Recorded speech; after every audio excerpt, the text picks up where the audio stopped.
Hello friends, very very welcome to on my YouTube channel. आज के हम इस वीडियो में बात करने जा रहे हैं इंग्लिश के ग्रामर के प्रीपोजिशन पार्ट 2 के बारे में। जैसा कि हम जानते हैं कि प्रीपोजिशन क्या होता है, हमने पहले पार्ट में हम इसकी चर्चा कर चुके हैं। तो दोस्तों आज हम जानने जा रहे हैं कि प्रीपोजिशन के कुछ यूजेस के बारे में, और कुछ इसके प्रीपोजिशन के कुछ यूजेस में हम ऑन, अबव, ओवर के बारे में पढ़ेंगे। जैसा कि हमने पहले वीडियो में पढ़ा था कि प्रीपोजिशन में हमसे कॉमन एरर्स, गलतियाँ कहाँ हो सकती हैं, और हमने यह भी पढ़ा था प्रीपोजिशन में कि प्रीपोजिशन का डेफिनेशन क्या होता है। जैसे मैंने कहा था कि preposition is a word which is use to establish relation between two noun. Preposition वह शब्द है जो नाउन के बीच में संबंध बनाता है। जैसे मैंने कहा था, प्री मतलब पहले, पोजीशन मतलब स्थिति कहा था, पहले की स्थिति।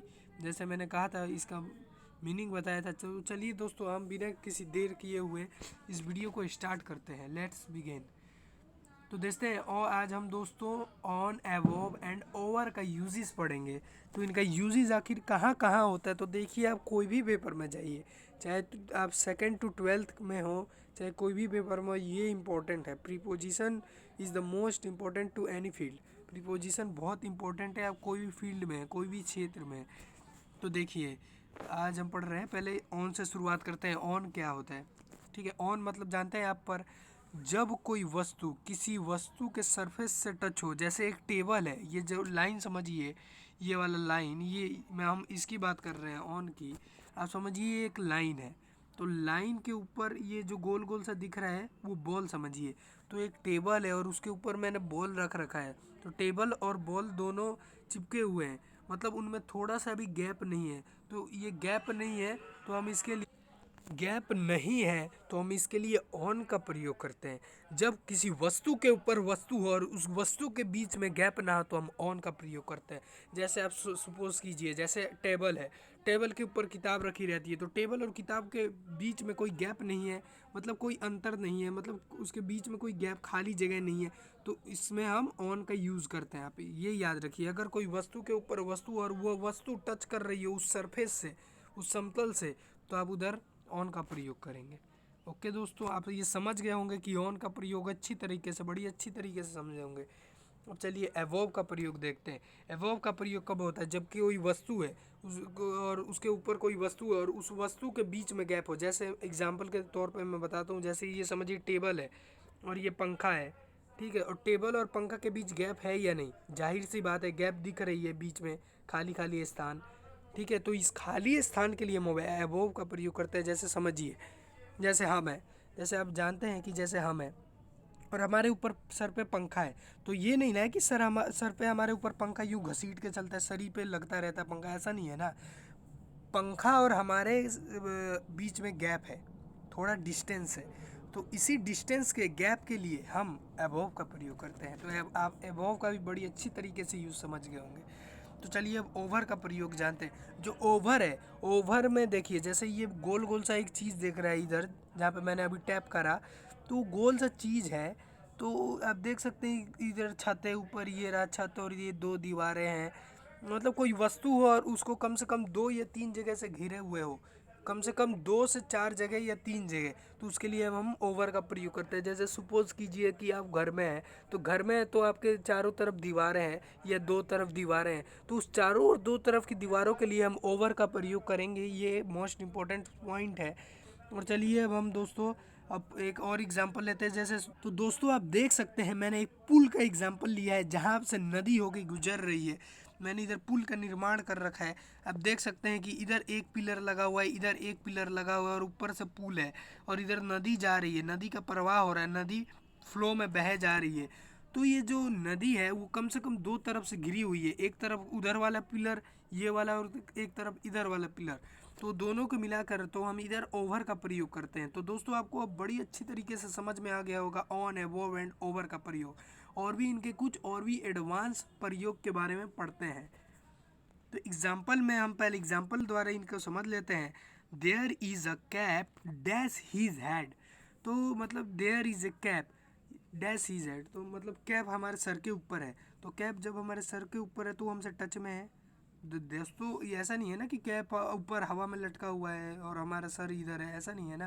कैप हमारे सर से टच हुआ है ना, तो इसीलिए हम ऑन का प्रयोग करेंगे। The coolie was carrying a bag dash his head. जो कुली होता है, आप देखते हैं कि जब स्टेशन जाते हैं तो कुली जब सामान को उठाता है या बैग उठाता है तो वो सर पर रख लेता है। और जो सर पर रखता है तो आप देखते हैं कि उसे मतलब जो बैग है वो सर से टच हो जाता है, तो हम इसके लिए भी ऑन का प्रयोग करते हैं। अब मैंने जैसे कहा था the book is on the table, मतलब टेबल पर किताब है। जो टेबल है उसे टेबल पर किताब है, तो टेबल और किताब के बीच डिस्टेंस नहीं है, दोनों सटे हुए हैं, तो इसके लिए भी हम ऑन का प्रयोग करते हैं।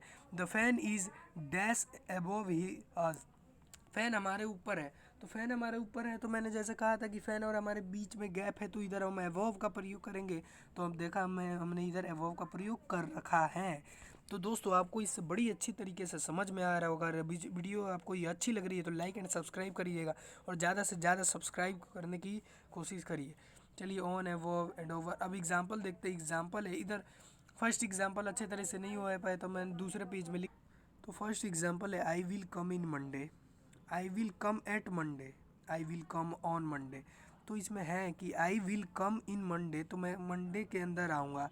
तो एक है I will come at Monday कि मैं मंडे को आऊँगा। ये दोनों, ये पहला एग्जाम्पल है I will come in Monday, ये भी गलत है। तो दोस्तों मैंने 3 एग्जांपल दिया आपको। इन तीनों में से 2 एग्जांपल, पहले 2 एग्जांपल गलत है। पहला आई विल कम इन मंडे गलत है, फिर I will come at Monday गलत है, और तीसरा एग्जांपल बिल्कुल राइट है, I will come on Monday. आप तो समझ ही गए होंगे क्योंकि आप लोग भी एडवांस है।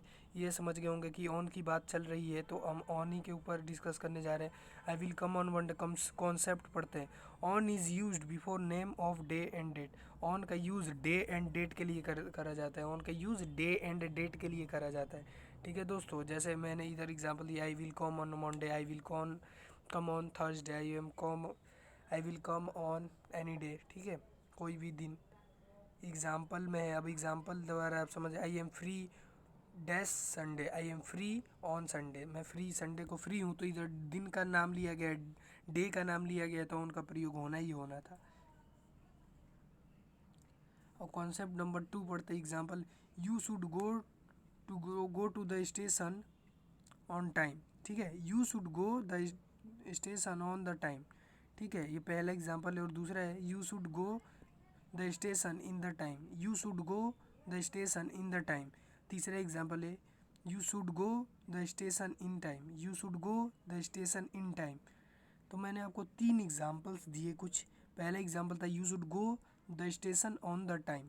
तो मतलब मैंने अभी आपको कहा कि ऑन का यूज़ कहाँ करते हैं, डे एंड डेट में करते हैं, टाइम के लिए भी होता है।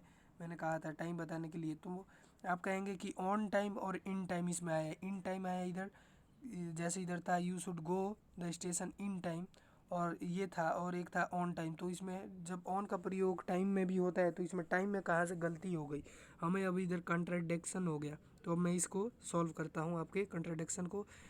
तो देख सकते हैं you should go the station in time, ये वाला जो एग्जांपल है वो बिल्कुल राइट है। आप कहेंगे कि ऑन टाइम और इन टाइम ये दोनों का मतलब होता है समय पर। तो समय पर होता है तो आपको एक और कन्फ्यूज़न हो गई होगी कि अब इन दोनों का प्रयोग कहाँ करें जब इनका मीनिंग ही एक होता है। तो देखते हैं, इन्हें कहते हैं हम फ्रेज़, कहते हैं इन्हें phrase. On time, in time, to time, ये सब फ्रेजेस हैं। ठीक है, जैसे आप समझिए एक ट्रेन है, ट्रेन का एग्जांपल लेते हैं। समझिए कि ये ट्रेन है, ट्रेन का टाइम 10 बजे का है। तो 10 बजे का है तो हम ऐसा थोड़ी ना है कि 10 बज के 30 मिनट 30 सेकंड पे पहुँचे या 30 मिनट पे पहुँचे। देखिए आपको अगर स्टेशन जाना रहता है तो स्टेशन जाना रहता है तो आप थोड़ी ना, अगर 10 बजे का टाइम है तो आप ट्रेन आने के बाद पहुँचे, मतलब 10 बजे का ट्रेन का आने का टाइम है तो आप 10 बज के 10 मिनट पे पहुँचे या 20 मिनट के पे पहुँचे। तो अगर आप लेट पहुँचते हैं, अगर किसी चीज़ में आप लेट हो जाते हैं तो उधर ऑन टाइम का प्रयोग किया जाता है। ये आप कॉपी में नोट कर लीजिएगा। अगर हम इसी के जगह, अगर जैसे हमें ट्रेन जाना है तो अगर हम ट्रेन जाने से, आपको जैसे पता है कि हम पहले पहुंचते हैं कि हमारी ट्रेन ना छूटे, तो ट्रेन ना छूटे तो हम जैसे 10 बजे का ट्रेन है तो 10 बजे का ट्रेन है तो हम जाएंगे 9 बजे, तो 9 बजे जाएंगे तो उसके लिए हम इन टाइम का प्रयोग करते हैं पहुंचने से पहले। ठीक है, तो हम यही था हमारा ऑन टाइम और इन टाइम का मतलब। ठीक है, सम इम्पोर्टेंट फ्रेजिस। ठीक है, सम इम्पोर्टेंट फ्रेजेस है on time, in time, to time, ये 3 फ्रेजेस है सम इम्पोर्टेंट। तो दोस्तों आप हमेशा ना कुछ अलग करने की कोशिश कीजिए। तो दोस्तों आप हमेशा कुछ अलग करने की कोशिश कीजिए। जैसे एक तो होता है जिस पे क्राउड चलती है, जिस पे क्राउड भीड़ चलती है, और एक होता है कि भीड़ से अलग। तो दोस्तों आप क्लास 9 में पढ़े होंगे द रोड नॉट टेकन, मतलब हमारे पास दो, उस चैप्टर में बताया गया कि हमारे पास दो रास्ते होते हैं। कभी बताते हैं कि उस चैप्टर में दो रास्ते होते हैं, एक वह रास्ता जिस पे सब लोग चलते हैं, एक वह रास्ता जिस पे कोई नहीं चलता। लेकिन अगर हम जिस पे कोई नहीं चलता, जिस पे भीड़ चलती है, तो भीड़ में तो हम गुम हो जाते हैं जैसे आपको पता है। लेकिन जिस पर कोई नहीं चलता उस पर अगर चलेंगे तो हम सबसे एक दिन आगे जाएंगे। लेकिन आप ज़्यादातर कोशिश कीजिए इसी बात को ध्यान में रखते हुए, इसीलिए तो मैं सबसे अलग थोड़ा कॉन्सेप्ट ला कर पढ़ाता हूँ। अगर आपको ये आज वाली वीडियो अच्छी लगे तो like and subscribe and share ज़रूर करिएगा।